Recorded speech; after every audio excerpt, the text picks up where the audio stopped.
Object Permanence by Sister Vicky Ally, narrated by Sister Ruth Gailey.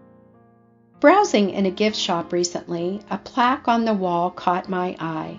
It so eloquently stated, "Just because God is silent does not mean that He is absent." I'd been struggling to deal with some tough things around that time, so reading this was a perspective check for me. Immediately, my mind flew back to a developmental psychology class I took in college. I was introduced to Swiss psychologist Jean Piaget's stages of cognitive development in children. Specifically, I thought about the term object permanence, where infants learn that things continue to exist even when they cannot be seen.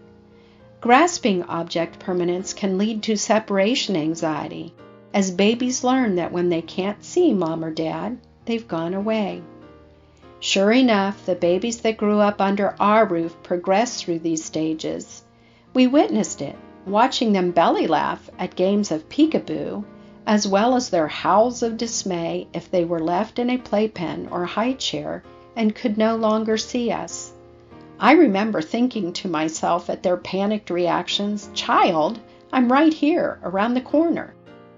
Naturally, they progressed past this, and we dropped them off successfully at preschool, kindergarten, and so on right through freshman year drop-off at college. Spiritually speaking, God must delight in seeing our growth as we progress through developmental milestones. Yet sometimes how quickly we regress backward in our thoughts and reactions to our circumstances, just as I found myself the day I encountered the plaque in the store. Even though the Lord has proven Himself faithful so many times in our lives, somehow thoughts like these sneak in. God isn't with me this time. This has gone on so long, He must not care. My problem is insignificant to the Lord. He has bigger things to do. You've been there. You can add your runaway anxious thoughts to the list. Real people in the scriptures had these thoughts too. David, after running for his life so many times. Elijah hiding out in a cave.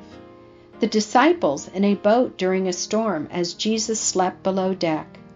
Nephi lamenting and asking himself, "Why should my heart weep, and my soul linger in the valley of sorrow, and my flesh waste away, and my strength slacken because of mine afflictions," leading right into his "Awake, my soul," perspective check comeback, 2 Nephi 4:17-35.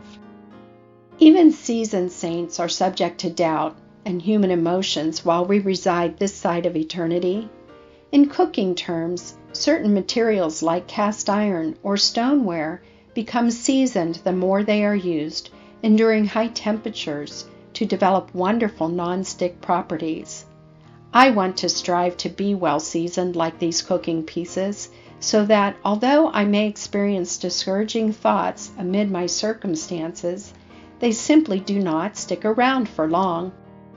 All because I remember the permanence of my God, who is all-knowing and ever-present, and loves me through any separation anxiety with assurances of, "Child, I am right here, right around the corner." When I was a child, I spake as a child. I understood as a child. I thought as a child. But when I became a man, I put away childish things. 1 Corinthians 13:11.